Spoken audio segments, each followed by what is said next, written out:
ethical concerns with increasing applications of AI in medical technology. And the speaker of the session is Dr. Chaitali Basu Mukherji. Before Dr. Basu Mukherji starts the session, let me share some pertinent information about her career. Dr. Chaitali Basu Mukherji is a consultant for digital transformation and ethical process designer. She got her BS in physics in Calcutta from Calcutta University. She earned MS in physics from Kalani University, and she completed her PhD from Jadavpur University. After completion of PhD in 1994, Dr.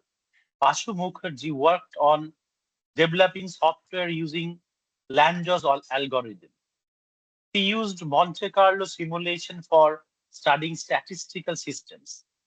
She developed in C&M, Fortem. The software is used by the scientific community. Dr.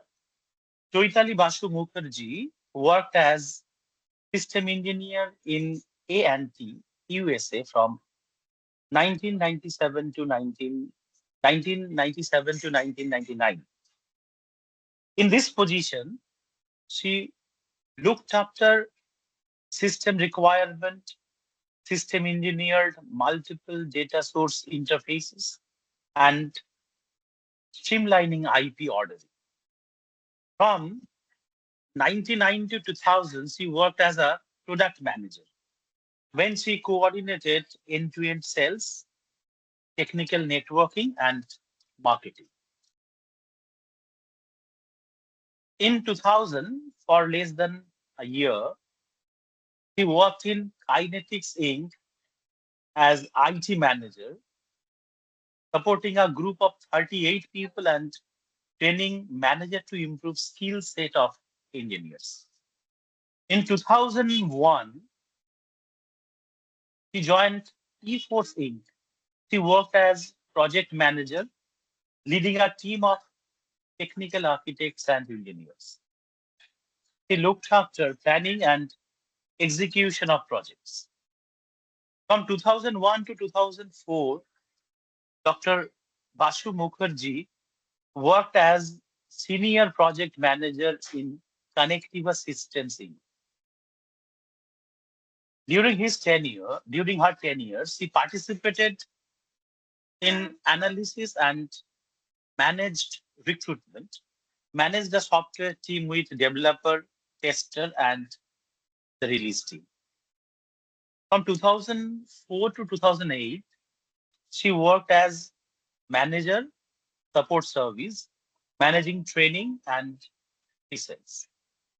From 2008 to 2010, Dr. Basu Mukherjee worked as director post-implementation service. She was management representative for ISO certification program. In 2010, she joined Connectiva System India Private Limited as director, research and development. She would manage a team of architects and statisticians. In 2012, Dr. Chaitali Basu Mukherjee started working as independent consultant. She also worked as visiting faculty in reputed business schools. From 2017 to 2024, she worked in M Junction. At M Junction Service Limited, she was involved in strategizing and planning digital journey of organization looking to move into mixed mode or completely online. B2B procurement and selling with complete data-driven decision making and effective use of automation and AI for predicting short-term and long-term strategy for organization. In 2020, Dr. Basu Mukherji became general manager of the company, and in 2024, she became the ethics council. So, madam, for first 1 hour, we will listen to your diversified knowledge in the field, and after that, there will be half an hour for question answer round. Now, madam, it's over to you for your talk. Thank you.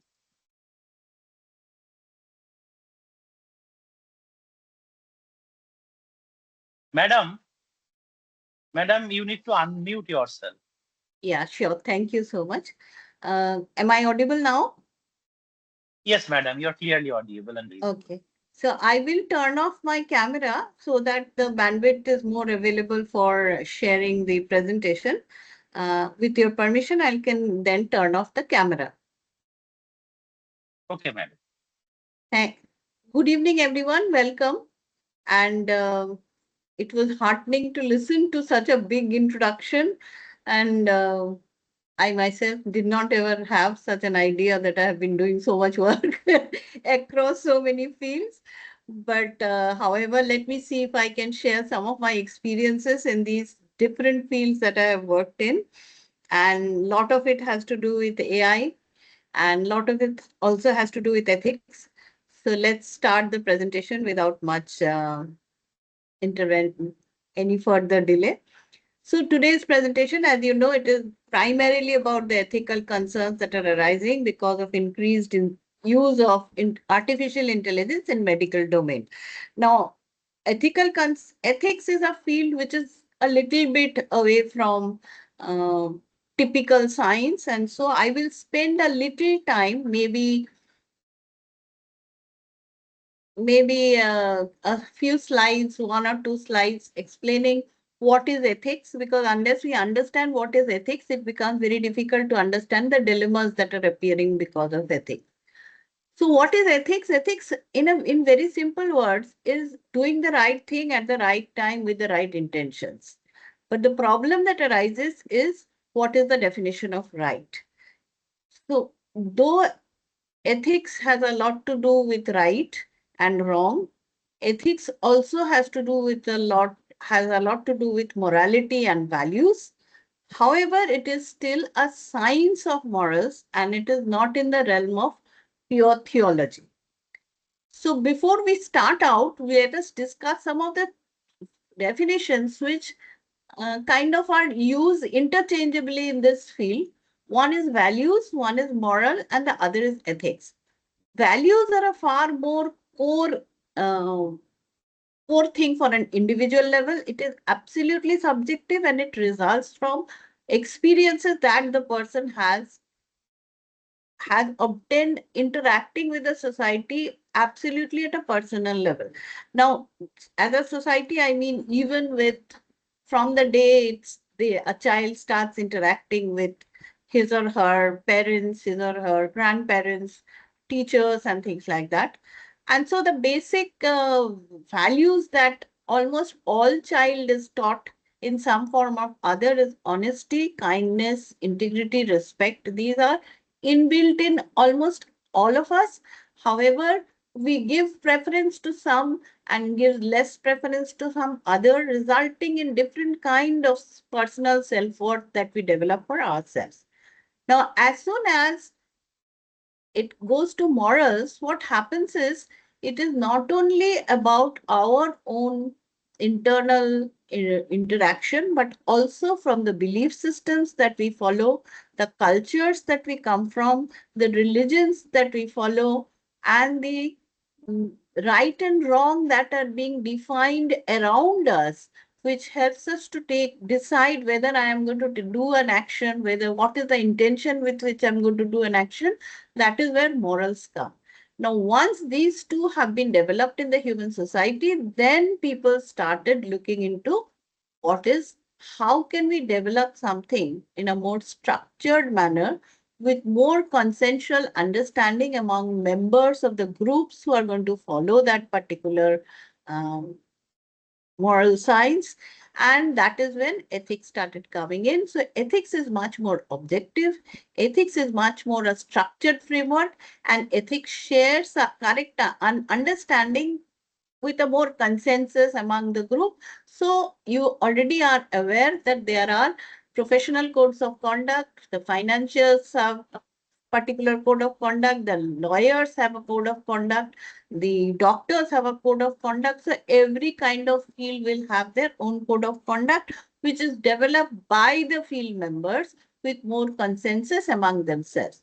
Now, before I'll just take 1 minute to explain that what are the different kinds of ethics. As ethics evolved, the field of ethics started out with very basics, meta, where it asks what is good from what is bad. That is where the philosophers spend their energy trying to find out what is good, what is right, and things like that. Then it went into the normative form. In the normative form, what they did was what they were trying to find, what is it that I should do to be good. So now I understand what is good, but what is it that I should do to be good? The next one that went, and this is where in the normative part, it is where philosophers, there are a lot of big philosophers, big names that you already hear, like Plato, like the Greek philosophers of ancient times, the Indian philosophers of very ancient times, and they kind of developed the normative field.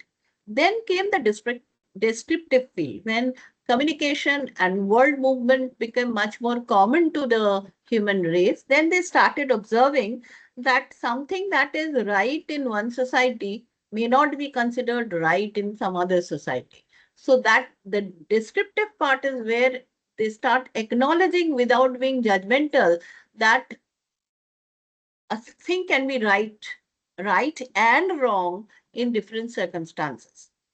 And once that theological part is completely built, then we start building what is called the applied ethics. And this is what is important. And this is what is the discussion topic today.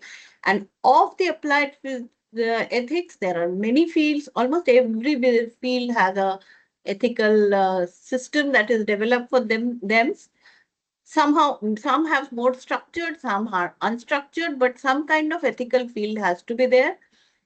We are going to talk about bioethics because bioethics is what is important in the medical domain.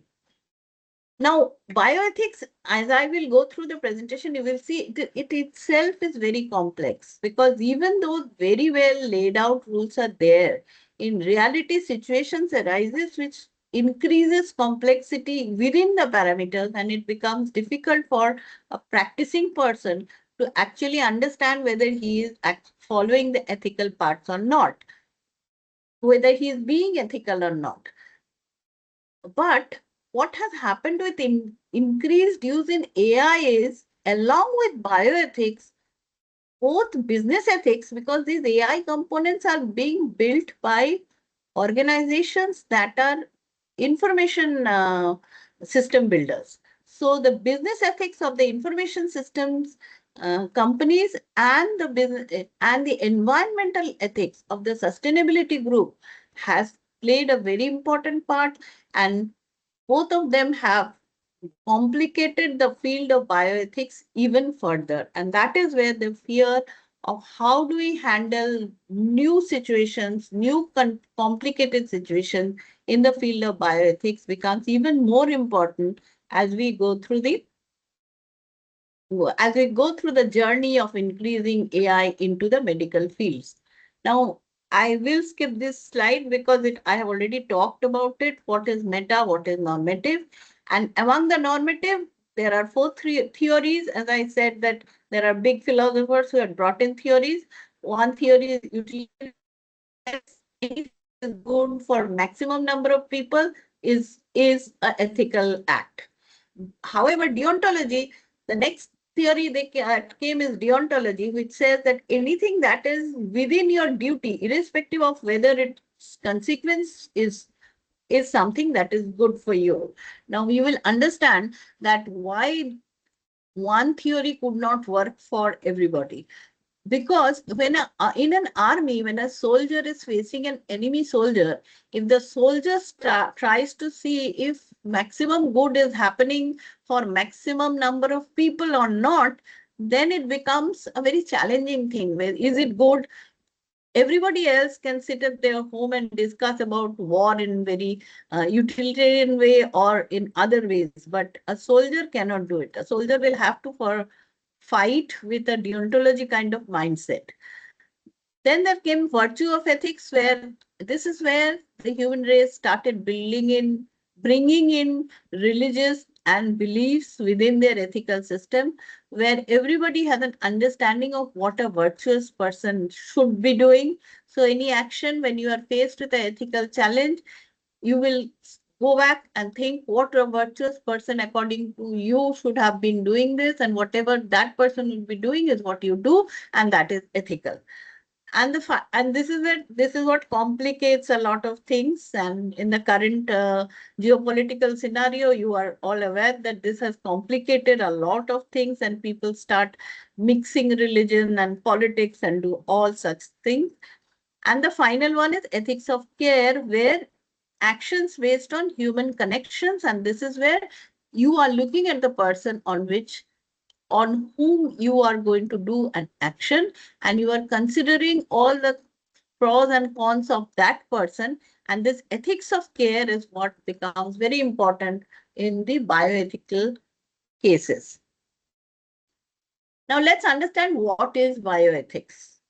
It is an interdisciplinary approach because it talks about medicine, obviously. It talks about law because there are a lot of laws that guides your code of conduct also gives guidance, but there are a lot of legal ramifications also for the medical field. Then philosophy and theology, a little bit of which I touched, has also got to be kept into mind while you are deciding whether something is ethical or not.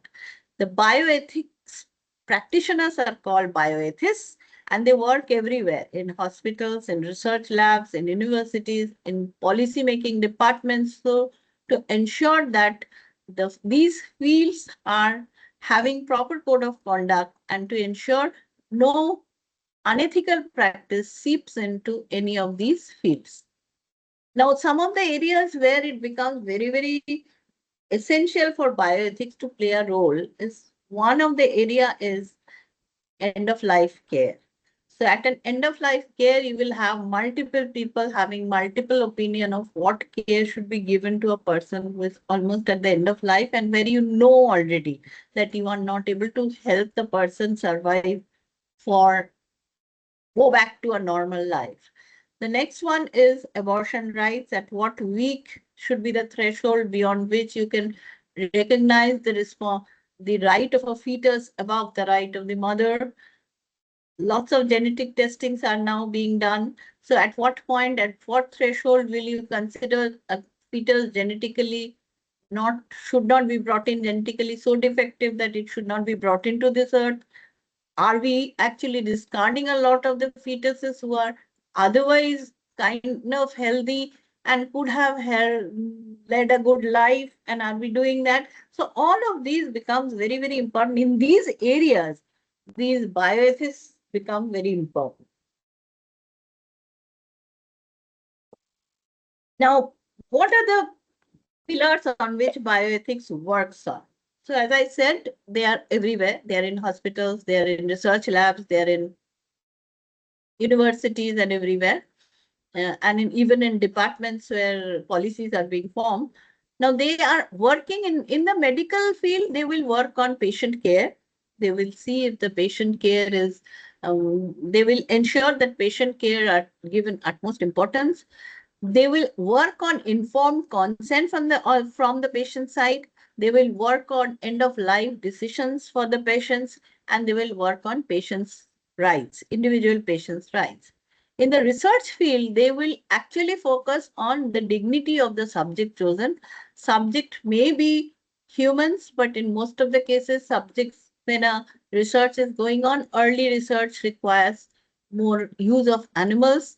And even for those animals, the dignity of the animal that is being chosen rights of the animal that is being chosen, and how will you protect the or cause minimum harm to the subject that is being chosen. Those are things that become very important.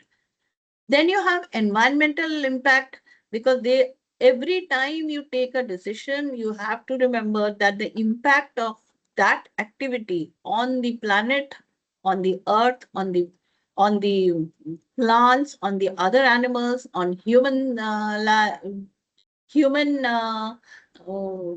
other human beings, or on any other species, every other species on this planet, you will have to decide that they are um, that that minimal impact is happening, or whatever impact is happening is not going to destroy that, not going to cause a huge destruction.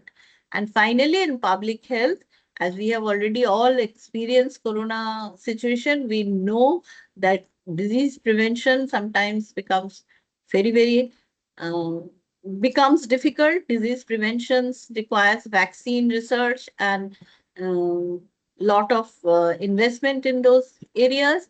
But when a situation like that already happens, then what is it that we should do to ensure that their equitable distribution of resources are happening across the human race, so that countries, races, genders, groups that are marginalized or that are in a disadvantaged position should not actually fall through the seep and suffer because of non-equitable distribution of resources.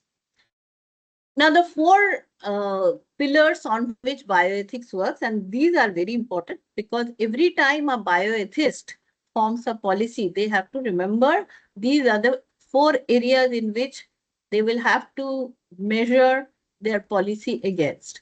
The first one is autonomy. And what is autonomy? It is the patient's right, the patient's rights to privacy, the patient's right to decide on their own, patient's right not to be forced, not to be forced to do something. All of that falls under autonomy.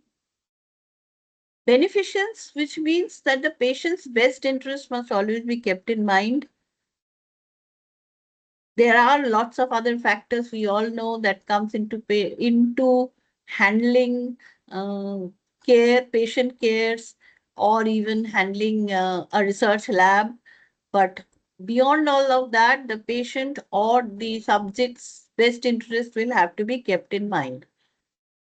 The next is non-malefice, which is a duty of not to do any harm. So many a times we are not able to do good, but we must always remember that no harm should be caused. So the policy, if it is not able to do good to someone, to a particular group, it must ensure that no harm is caused to that group. And finally, justice, as I said, equitable distribution of benefits, cost, resources, risks are very important. Many a time, societal bias over our traditional human development, so societal developments have caused several biases we have to keep in mind.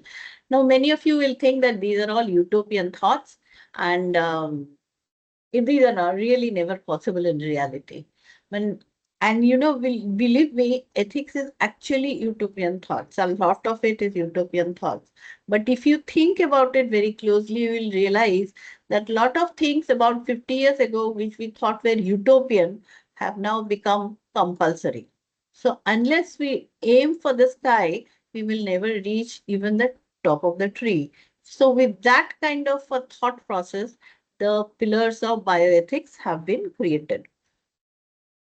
Now let us talk about, now that I have defined for you the four pillars, I want to discuss a few, even knowing that these are the four pillars. Can we really build policies, or can we really take decisions day-to-day life based on trying to match each of these four areas and see that whether we are doing good or not? And how complex or how challenging bioethics can really become. To give that a perspective of that to you, I'll walk you through about 6 examples of real situations that have happened in real life. Case 1, a young pregnant woman, she is about 25 years of age. She's come to the doctor with severe heart conditions. The doctors are advised, can see that with this heart condition, she will not be able to take the pregnancy through. So they advise her that you abort, you treat your heart, you have your age on your side, you can have a child once more. But the patient refuses. Patient says, no, I will not go through abortion. For whatever reason, and that reason I'm not going into, but for whatever reason, she refuses. Now, in this case, what happens? Autonomy of the patient is in direct conflict with beneficence when the doctor is understanding that good of this patient is not going to happen if she takes that decision. What is it that should get precedence? It becomes very difficult on the part of the medical bioethicist at that point standing to decide what is it that is ethical from the perspective of the doctor. Case 2, a young man, 17 years of age, has come to emergency. Parents have brought them. Most of the middle class families, parents bring. The child is having problem of severe pain in his genital. The doctors examine him and find that he has sexually transmitted diseases. So the doctors tell it to the child. Child, you remember the child is 17 years old. Child is not an adult. And the child requests them not to tell his parents. So as a patient, he has a right to demand not the information should not go to anybody else. And he may want to hide his information. But again, as the doctors or as a medical practitioner, you stand there and there is a legal consideration where he is not even 18 years of age, and the parents are asking because the parents have brought, they wants to know what is the prognosis, what is the cause, what do you do? Case 3, an illiterate person is found to be needing a very high risk surgery, and we know that before all high risk surgeries, we have to sign a consent form. So he's asked to sign the consent form. The person is absolutely confused. He doesn't know whether it is right or wrong. And he is asking the doctor to help him decide whether it is right or wrong. And no, maybe not even the doctor, maybe the nursing staff, maybe the assistant there, saying, can you tell me whether I should go ahead and do it or not? But autonomy of a patient actually stops you from guiding because you don't know if the patient may tomorrow turn around and tell you that you have forced him. Because of your advice, he has gone into it. He did not understand the consequence. However, in this case, non-malevolence, do no harm is also there because you don't want the patient not to go into that surgery because it is life-threatening. He needs that surgery. What do you do? Do you actually advise the patient or do you say, no, I cannot advise, you have to decide? Case 4, a young woman and a senior citizen both have arrived at the emergency room at the same time and both need surgery. Now, the hospital has only a one operation theater. It has to be sequential. They cannot make it parallel. So, what do? They actually take a decision of doing the surgery on the young woman first. Now, the family of the senior citizen is very upset. They come and say that you are not doing justice uh, to my patient. You are justice requires equitable distribution. So how are you ensure taking a decision of doing it on the younger girl first? Particularly, things become even more challenging if the prognosis of the younger girl is less than the prognosis of the um, senior citizen. Maybe the senior citizen will actually survive if he gets an operation, immediate operation, while for the younger girl, it is not, the doctors are not very sure whether they can help her survive. In such cases, things becomes even more conflicted. Case 5, a young man has been admitted after a motor accident and the doctors are treating him. He's in severe pain. Obviously, huge amount of painkillers are being given to him. While treating him, the doctors find that some of his organs are very, very impacted. And they try to probe it, they find that he already has an addiction to painkiller. And that is before the accident. He is addicted to painkillers. So now the doctors are thinking that if I give him more painkiller, which is required at the time because he is in pain, then I'm going to actually do more harm to him because I am actually, because his other organs are deteriorating. I have to wean him off from his addiction. His addiction has to stop. Now, in this case, malefice and non-maleficent beneficence are actually in conflict, and it is very difficult for a doctor to decide standing there what to do for that person. And case number 6 is another case where an organization has a tie-up. These are typically pre-employment medical checkups. Organizations have tie-ups with hospitals. The would-be employee goes to the hospital, goes to a checkup, and the report goes directly to the organization. Employee does not get to know anything about it. Now, in one such case, the employee did not get to know anything, and he was told by the organization that we cannot give you the job because you have failed your medical test. A regular healthy young boy is thinking, what is wrong with me? Then he goes back to the hospital and demands that you have to give me the medical reports. Then the organization hospital says, we are not bound to, our contract with the organization is I don't have to give you the reports. And he said, so now comes the question of autonomy. As a patient, I have a right to know my testing has been done. And if you are saying that I don't have a right to know what is the answer of my report, that's very unfair.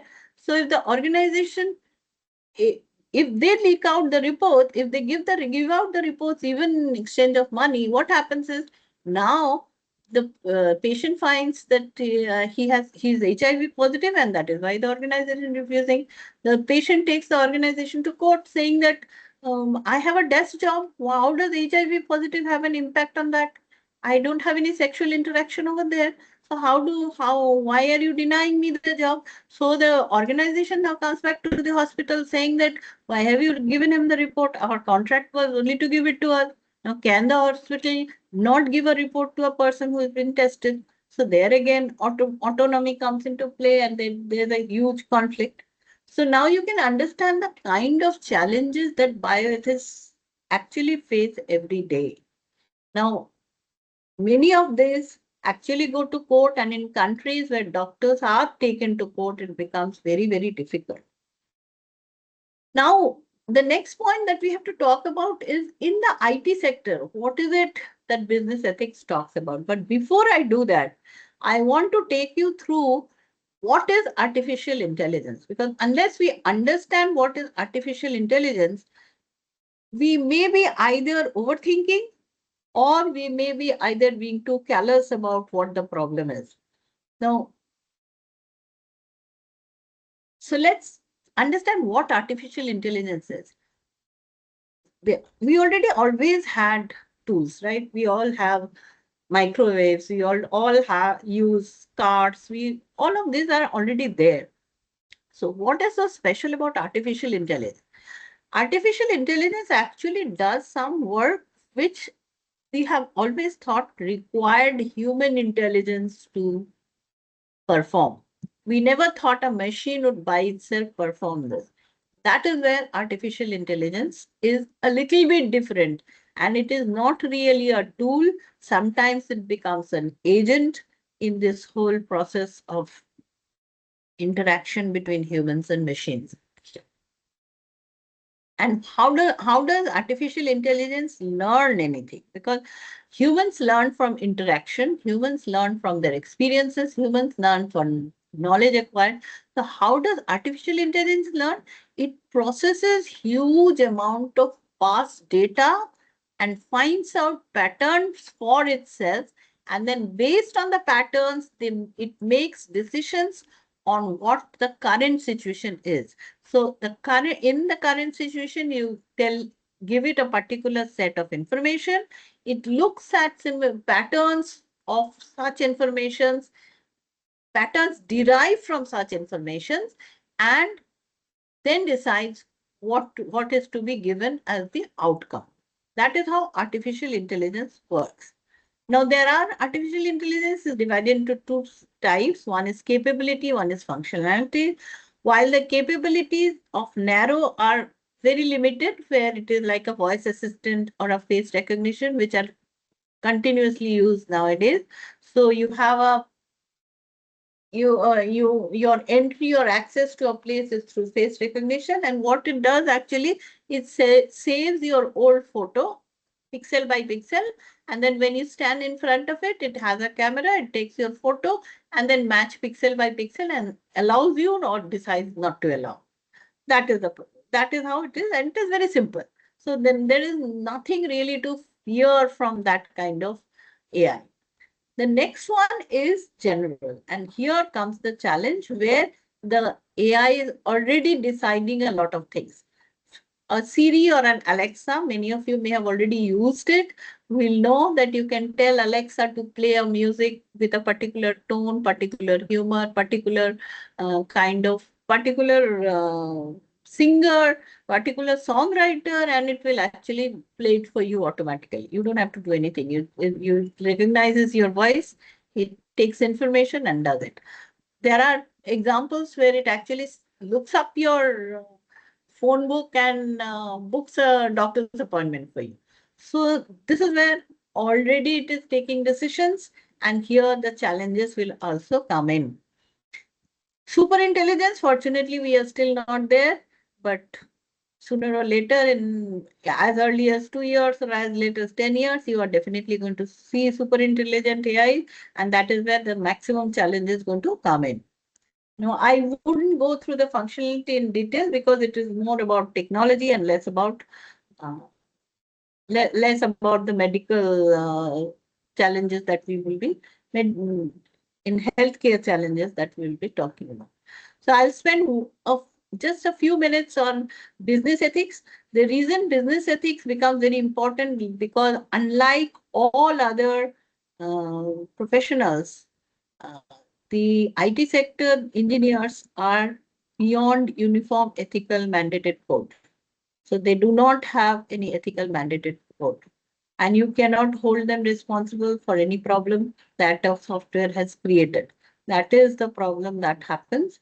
And that is why, however, the IT organizations are very aware that they don't have a code, they don't have a professional code, and they are not able to develop a professional code because of lots of complexity in their development. So they develop ethical decision-making processes. They develop complaint handling processes. They develop very strong whistleblower protection and reward programs so that anything that is happening, any unethical thing that is happening on the ground is very fast detected and very fast rectified. They act very strongly. Uh, Even if some organizations do not have a policy of letting people go very fast, a complex policy, but if they have an ethical case, their chances of their losing their job becomes very high. Now, again, if I can go through these slides in detail, but it may not be of interest to you, and due to paucity of time, I don't want to go through them also. And lapses in IT ethics also causes a lot of damage. One of the best example is the Union Carbide, where negligence of safety in the IT systems had resulted in failure of the plants, which had resulted in such a huge massacre. There are others also, where sometimes the IT companies, where sometimes the company as big as Volkswagen has knowingly tried to put in software that would cheat emission tests. So things like that has happened.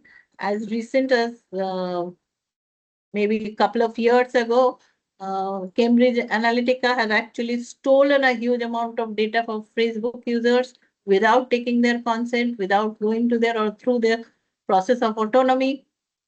And they have actually used it for political advertising, political information pushing. Now, these are problems that typically happens when IT ethics is broken. Now, coupled with IT ethics getting broken, and now that you know that what are the codes of your bioethist in the medical field, what are the codes that have to be maintained, and you know and you know how AI system learns, how AI system is taught, and you know the problems that IT ethics do not have any ethical code, though they try to control the process, but there are no such set parameters that they have to follow. So under such circumstances, the issues of AI in healthcare, the ethical issues that come up because AI is used, the first one is bias in algorithm and data. So as I said, any IT system is trained on huge amount of data. Now, if the data that is being used to train the IT system is a biased data. Now, what is a biased data?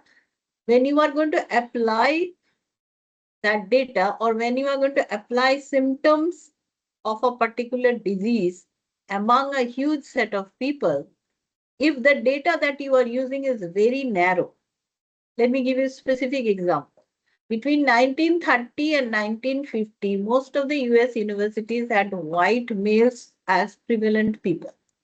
If they collect medical data of such white males, these are the kind of symptoms that have resulted in this prognosis and fed that to the AI system and expect that AI system to give a right prognosis to the current set of people where it is absolutely a mixed set of Asians, Middle Easterns, Chinese, and white and black Americans, then what happens is the prognoses are bound to become wrong. And this is what data bias brings in. The next is algorithmic bias. Now, sometimes what happens is if there are 5 parameters and certain parameters have a certain prevalence, we all know that in medical fields, certain diseases have prevalence in certain sets of people because of XYZ factors being more pronounced there. Now, if the algorithm is actually created with higher weightage on some other factors, so then when you are treating a patient who is of this particular group, then obviously the prognosis that the AI system is going to give to this or the is going to give to this particular set will have a different weightage as opposed to what should have been given to this group. As a result, such kind of biases also causes a lot of wrong prognosis. Now, these biases disproportionately affect marginalized demographic groups, leading to unequal treatment. Obviously, treatment is for a particular group whose data was used, particular group for whom the algorithm was written is getting a better outcome, while others are having far more existing health disparities gets enhanced. Next is privacy and data security. And this is what becomes very important because the data that is being used by the AI to learn is a huge amount of sensitive patient data. It may have their medical histories, it will have their genetic information, it may even have their biometrics in certain cases if they are, say, if you are looking at some disease in the cornea. Obviously, your biometrics have got captured there. And if you pass on such huge personal data to the AI system, then what happens is it becomes very risky if anytime there's a data breach or there is any unauthorized access to that IT system. End of the day, that AI system is an IT system. So if there is any breach, and with the current breaches that you can get to hear every day through of the different kinds of systems that we already have, where the impact is more on money. In this case, the impact will be hugely on your health, will be hugely on informations being leaked out about you, which are absolute personal information, and nobody had a business to know about that, but there is somebody who has got to know about that, who tried to break into that system. What do the IT systems do in such cases? They actually try to mask the data. They will need the data, but they try to mask. If you remember, and I have intentionally used the word mask because most of you are accustomed to the word masked Aadhaar. So they hide part of the data to ensure that the patient's information is sufficiently hidden. And even if there's a breach, even if somebody gets the data, they will not be able to figure out that it is your data. But at the same time, parallelly, lot of sophisticated algorithms are getting developed, which are re-identifying anomalized data also. So data that is made anonymous have now gets back to their original form. So you get to hear a lot of you deleted files getting retrieved and things like that. So those technologies are also improving because of some other field, but they are, when they are used on such data, then the whole purpose of anonymizing the data gets defeated. And then the final problem, and which is a real problem, while all other problems can be solved today or tomorrow through different modes of scientific like cryptography and things like that. There are lots of other scientific methodologies by which IT systems can secure the other two. But the main problem, which is more on an administrative level, is at the level of data ownership. Earlier, all the information, patient information, was given to the doctor or the medical staff or the hospital. So you know who to catch if there is a data leak. But today, there is a lot of other entities that are coming in. The IT company that has developed the AI, the cloud service that is saving the data, everybody has come into place. And now, who is actually the owner of the data if there is a data breach is now becoming a very big challenge. And that is something the administrators will have to sooner or later figure out. The next one is transparency and explainability. And this is what is another very big challenge. And this challenge is more difficult to overcome because AI uses statistical machines. It is not a linear algorithm. It is statistical algorithm that is used. So what happens is when a doctor has done a prognosis, if his counterpart, if his peers do a review, they understand where the doctor may have gone wrong.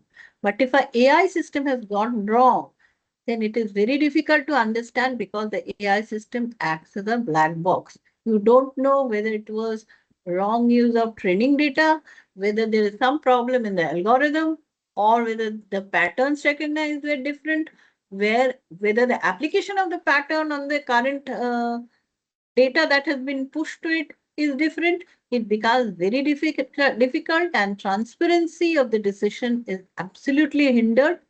And then obviously there's no accountability because there's no transparency, there's no accountability. Nobody wants to take responsibility of why things have gone wrong. And the clinician understanding becomes very difficult because healthcare professionals will have to now understand how the AI system works. And that is exactly why I spent one slide on explaining how the AI system works so that you understand that what is the problem that is happening. Because to interpret the output that is coming out, unless the clinician understand what is the data set, what is the kind of algorithm that is being used, what are the different patterns that have been generated, they will never be able to figure out where things have gone wrong. And obviously, accountability and liability has to do with more legal frameworks, has to do with it is a shared responsibility and nobody can take responsibility alone, but everybody will have to own up their part of the responsibility. All of these problems, as I said, the administrative part is very, very difficult, and the industry has not yet figured out how to handle this administrative part. The next is patient autonomy and informed decision. So in this case also, when AI is being used, laws and policies have to be made to decide that can a patient say that I do not want interference of AI in my treatment? Or can a patient say I want only an AI treatment?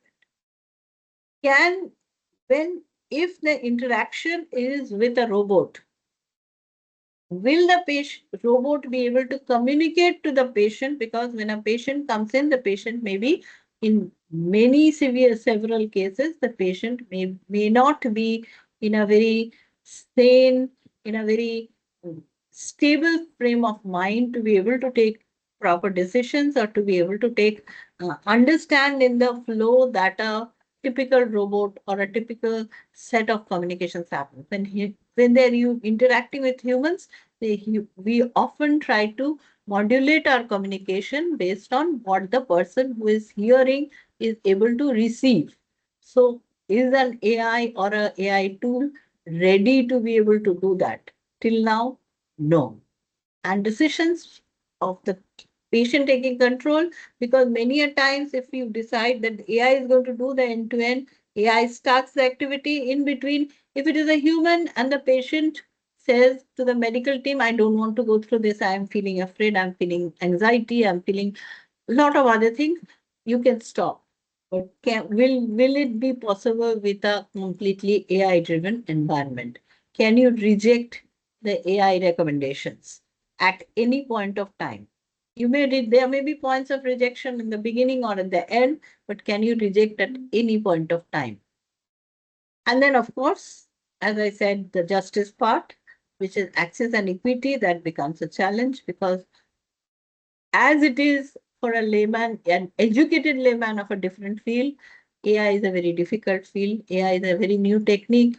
Now, for people who are not that educated, who are not that, who are not digitally, and it is not just education, it is your also age. As older people have less digital literacy, the digital divide in automatically is bringing in some inequity in that whole system. There are infrastructure gaps in the rural areas. You are not able to provide the services of AI that you are able to do in the urban area. And of course, wealth resource distribution, because once you have an AI nurse or an AI helper, you know that machine can keep working 24 hours without taking any rest.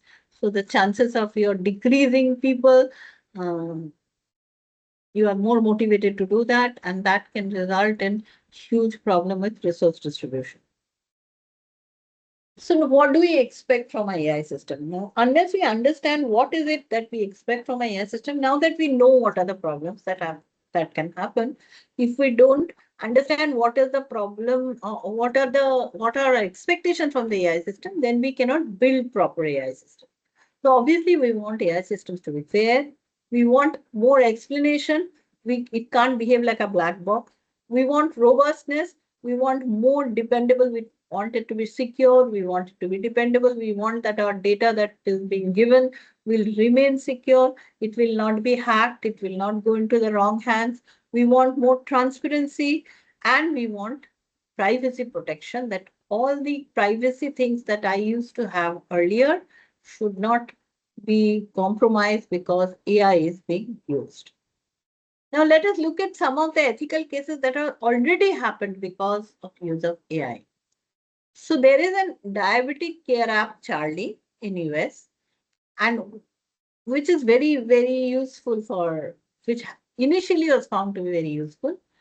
Now, why was it useful? Because there are patients who actually have to monitor their glucose level, and based on that, they have to decide how much insulin to take on a regular basis.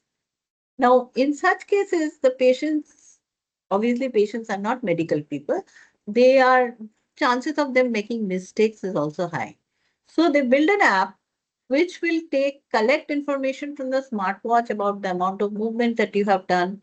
It collects information from of your glucose level from some AI monitors that are there that are put on your system, and then they automatically kind of suggest to you how much insulin to take. In such cases, obviously, it initially was very helpful. People were very happy, and they had social forums where people will form support groups and things like that.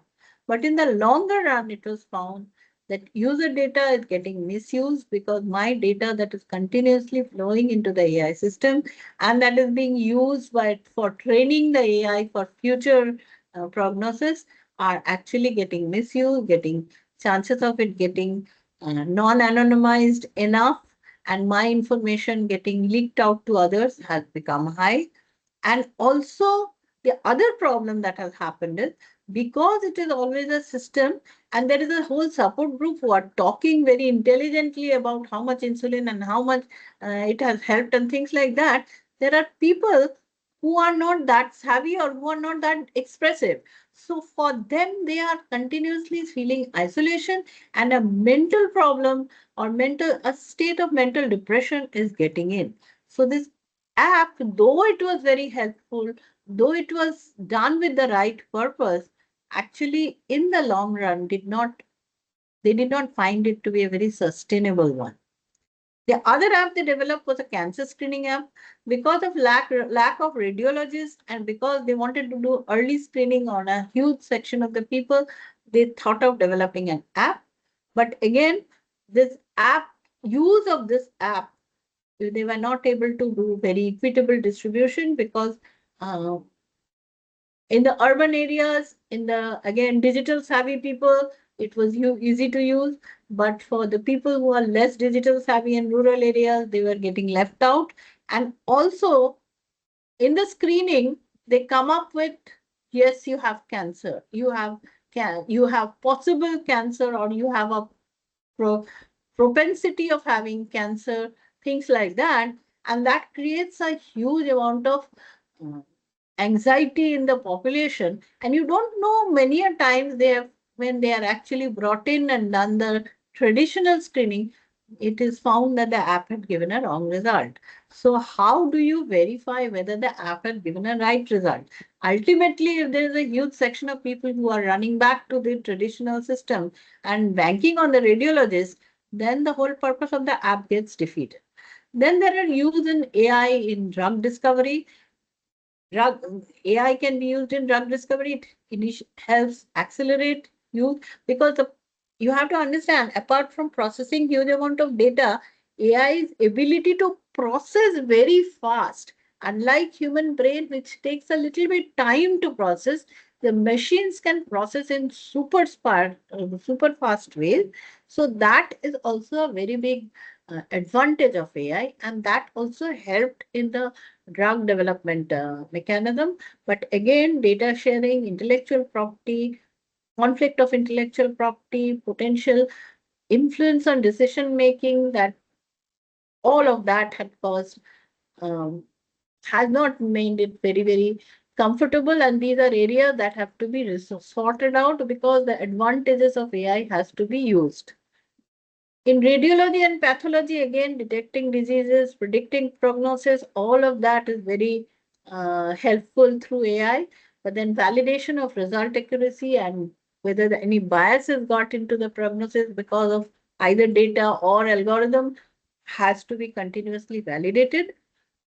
In telemedicine, a lot of information is obtained through AI, the AI chatbots, the AI helpers, AI assistants keep on giving a lot of services to end customers.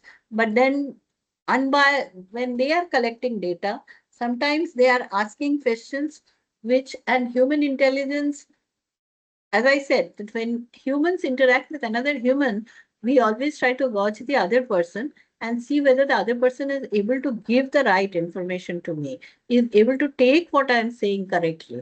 But a machine sometimes fails to understand, most, not sometimes, almost all the times, unless it is a very blatant wrong answer the other person is giving, the machine generally is not able to understand the mood or the emotion.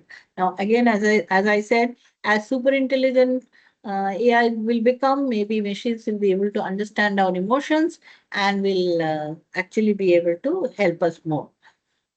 So these are again repetitions almost of what I said, the data privacy, security, algorithmic bias, patient autonomy. These are the main problems. These are the primary focuses when we will, are the concern areas when we are using AI, accountability, transparency and interpretability. These are what the areas that have challenges, and uh, we must figure out all of this before we use AI in a large scale in medical fields, which has more impact on human beings, on life of human beings. So data privacy, patient privacy with AI, it requires strong data security contracts have to be built. How do you do it with the IT companies? You do way much more rigorous due diligence with which company you are going to handle, which AI you are going to handle. Data minimization, you don't want to share any data that is not needed. Most of the time when data is asked for, the entire dump of data is given but not all the data is needed. So the more data you give, more chances of data being misused also increases. So data minimization is very important. As I said, encryption protocols, much more robust encryption protocols must be used in AI systems. And this is a responsibility of the IT system. Data in rest, data in transition, all of these have to be improved significantly. Limited access of patient data with strong access controls, so that they will have to ensure that not everybody has access to that patient data. Not everybody should be able to connect to the AI system and get out any data. De-identification and anonymization, as I said, and then that will be followed by more robust data encryption, and maintenance of audit logs for the systems is very important, because end of the day, if something wrong has happened, you have to be able to figure out where the thing has gone wrong. Since time is running out, so I will just rush through a little bit. These are almost everything that I have spoken about. The addressing the challenges, you are diversification of training data, that is very, very important, as I've already said. Bias detection, mitigation, that has to be done continuously. Transparency and explainability of the AI system has to be done. Ethical guidelines and regulations with enough emphasis on data privacy, accountability, and patient rights has to be developed apart from what is already there in the bioethics space, and continuous monitoring and evaluation of the systems with the outcomes and what was the. So there has to be humans who are continuously monitoring to see that the system is behaving correctly. Patient and community engagement has to be done, because not only should the doctors and the medical staff and the healthcare staff and the technologists, not only these communities, but the patient community at a large has to be engaged, so that the use of AI in these fields are much more smoother and actually are beneficial to human society. More education, more training are required, and health equity is something that has to be promoted rigorously.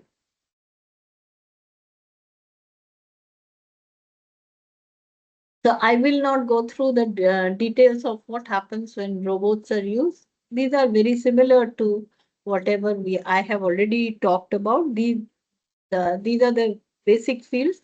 Now, one thing I want to say is medical consultation, empathy, and sympathy for a robot doctor is very, very difficult. In some fields, like say gynecology and obstetrics, where the clinical examination by the doctor requires a lot of physical touch. Uh, Sometimes a robot doctor is not a good replacement at all. For children who are very anxious, their interaction with medical professionals is many a times, many doctors, we keep on seeing that they actually disengage the children. They make the children think of something else while they are giving them vaccines and things like that. So how will a robot doctor handle that? Will a robot doctor be able to handle that? Are we thinking about that? So that is another area where use of robots is not a very successful thing. And the final one is psychiatric hospitals. Psychiatric hospitals, it is so already established that sometimes the effect is much more adverse on patients who have psychiatric disorder. They are not able to handle robot doctors. They are not able to handle regular people. They need people who are much more empathetic, much more sympathetic, much more people whose sensitivity level is more than rest of us. And so robots are not the right places to go. So there are agencies which are implementing AI ethics for medical sciences. So along with the bioethicists, there are corporate policies that are being formed, there are government regulations, there are academics and NGO researchers that are going on how to handle each of these difficulties that I talked about. And there are international guidelines that are being set by UNESCO. And none of these are in a very advanced stage yet. They are still working on it, but we hope that something very good is going to come up of all of that. So why is AI so important? Okay, could we have done without AI? So AI becomes so important because the societal impact is huge.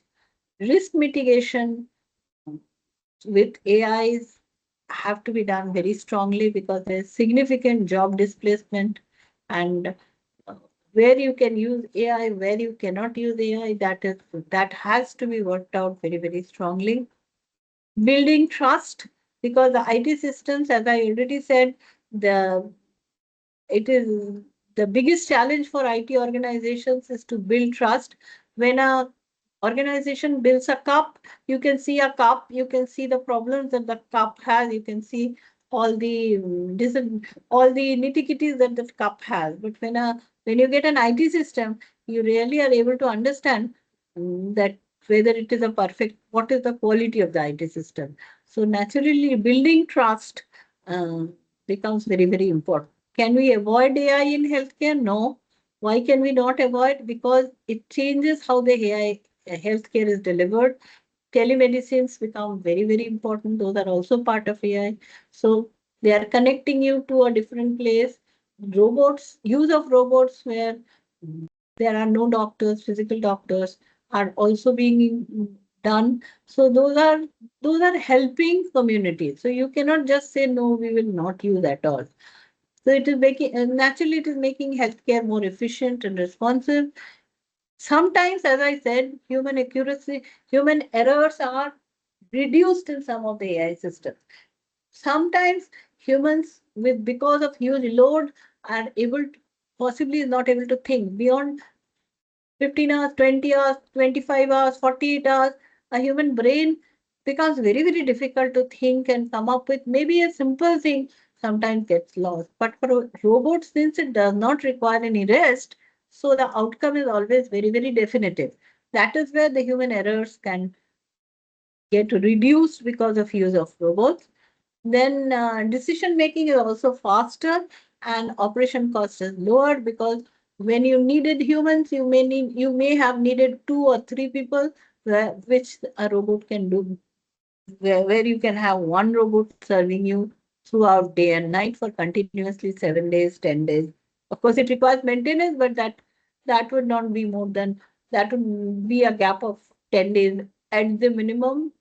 It can go on without any maintenance up to 1 year.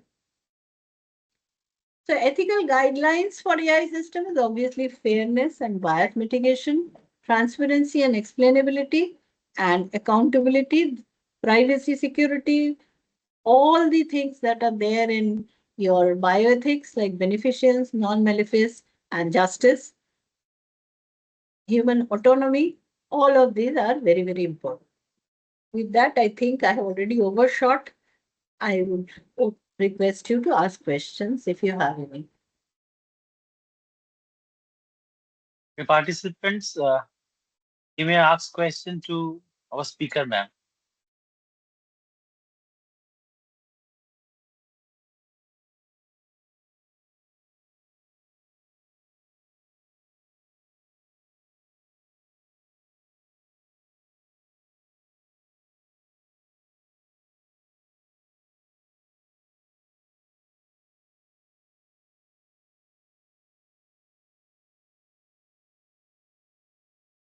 Dr. Shomadip Ghosh, you have asked a question in the chat, but for some technical glitch, the message is not clearly visible. You may go for hand raise and ask the question directly.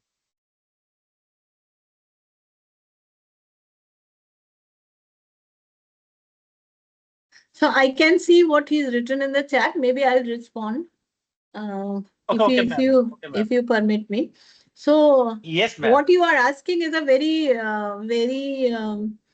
pertinent thing, Mr. Ghosh, because as I already said, that how an AI is actually making a decision is very difficult for a doctor to understand. However, for the patient, it does not need to know how the AI is making the decision. The patient may hear what the AI is saying.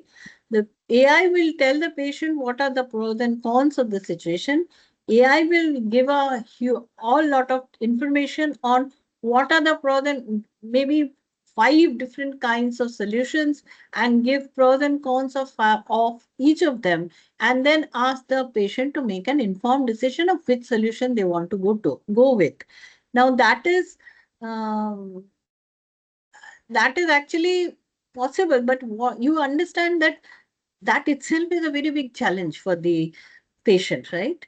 For the patient to come to a conclusion with so much information, it's sometimes it may become a lot of challenge, because when a doctor is saying, the doctor possibly is not giving you so many options, or maybe giving you options but giving you more time to think, maybe giving you in a more humane way, which the AI system which are there till now have not yet become possible. Is the Have I answered your question? Hopefully I have. Then so I'll go to the next question. How patients can truly okay. Will you legal provision to safeguard the interests of patients' privacy against AI intervention? See, that is where I said that now the policies that are being developed, clearly a policy is being thought about where a patient can be able to say that I do not want AI intervention. But the problem that happens is AI intervention has lots of positives also, right? So, and patient may think that that they will benefit with the AI intervention, but can the patient in the midway say at any point that I don't want this intervention? That is where the problem is coming in, because I can clearly say I do not want any intervention or I want AI intervention. But what happens when I have said I want AI intervention, but within the process is not a 1 day process, right? The process is over some time. So within that process of when I'm understanding, going through the through my disease, going through the different stages, is there a stage? Can I say that I don't want intervention at any stage in between, or is the solution going to be such that if I start with AI, then I will have to stick with AI? So this is where actually the problem is coming in, because if I stop AI, this has to do again with lack of understanding of doctors on how AI is deciding. Because if the doctors had understood how AI is deciding, and if the patient had left that AI intervention in between, the doctor could have taken up. But now that the doctor does not understand very clearly of how AI is coming to the decision, if the patient leaves in between, will the doctor be able to take up and give the proper kind of care? That is where the problem comes. I hope the explanation was satisfactory.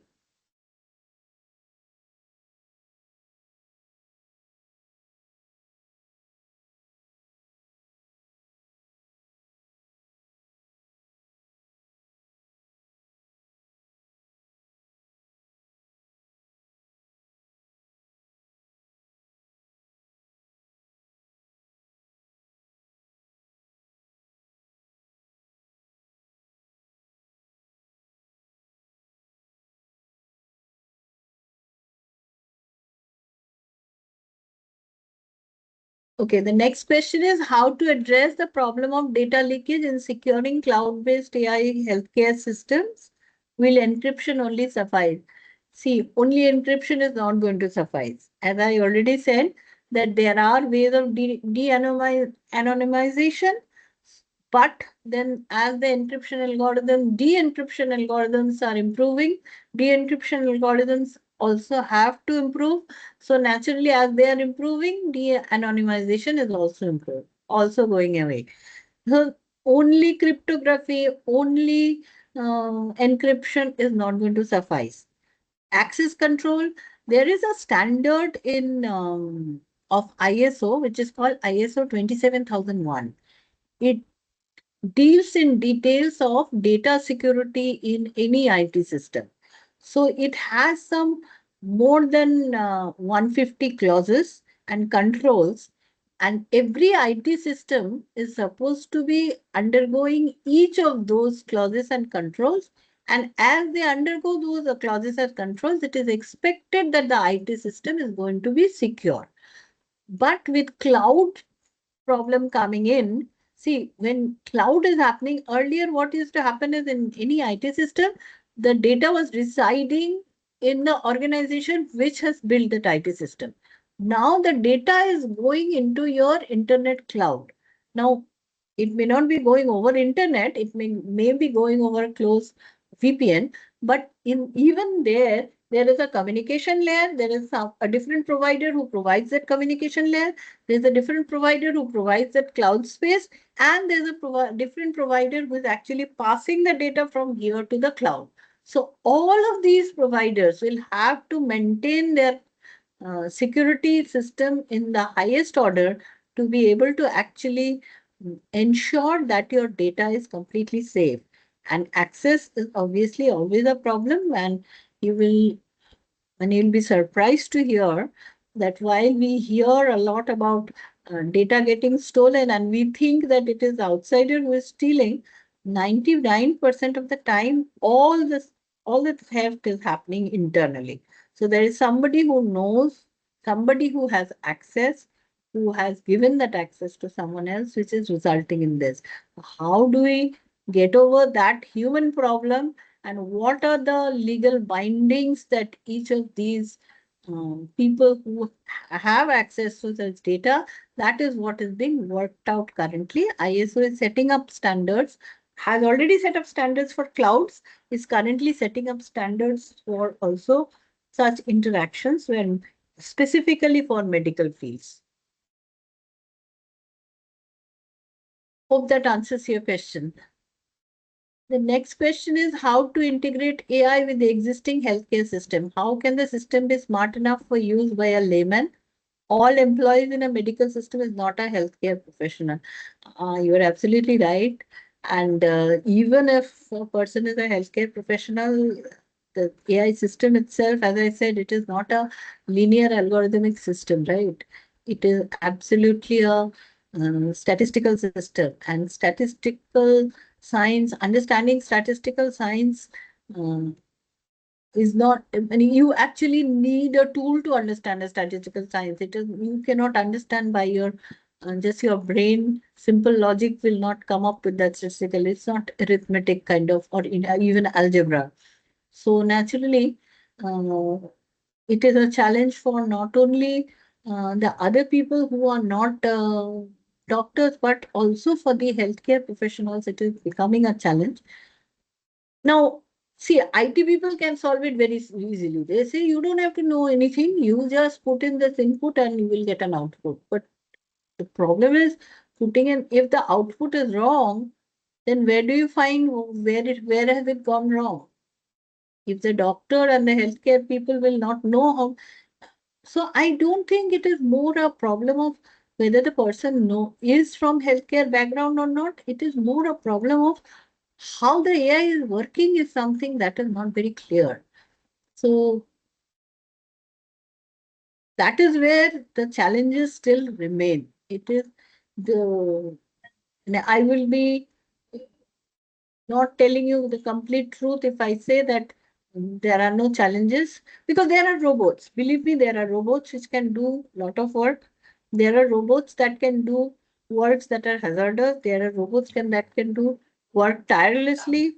All of that are beyond human capacity. They can do things. But is that being completely beneficial? No.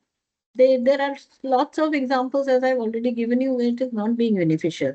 So allowing the AI to actually work by itself, or get, or sometimes our wanting to overcome human shortcomings by trying to give more leverage to AI is still not in a very advanced stage. It is going to become more and more, the more and more we use, the more we will get to know the problem, the more we will also get accustomed. So the healthcare professionals and the other employees of in the medical fraternity, will become more and more comfortable with use of AI, but uh, when you have to start using, basically, that's the point, right? Any tool you have to start using to get comfortable. But the main problem is you have to continuously monitor also. Otherwise, you don't know if the outcome is overall becoming beneficial or not.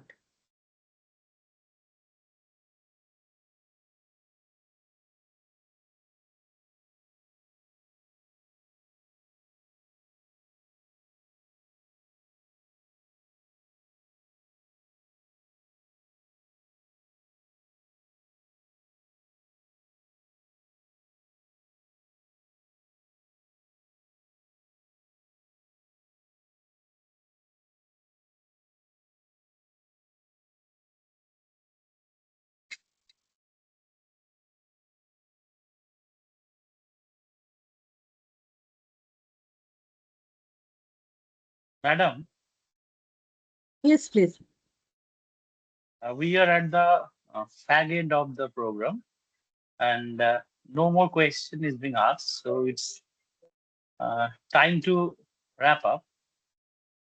Ma'am, thank you for choosing such an important and relevant topic, which covers not only the medical fields but other related applied field of ethics.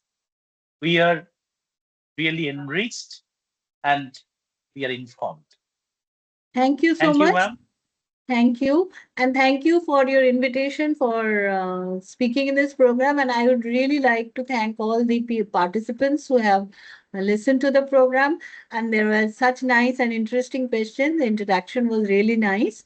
And thank you, everyone, for your time. It's a time in the evening. So thank you so much. Thank you, all participants. Good night. Good night.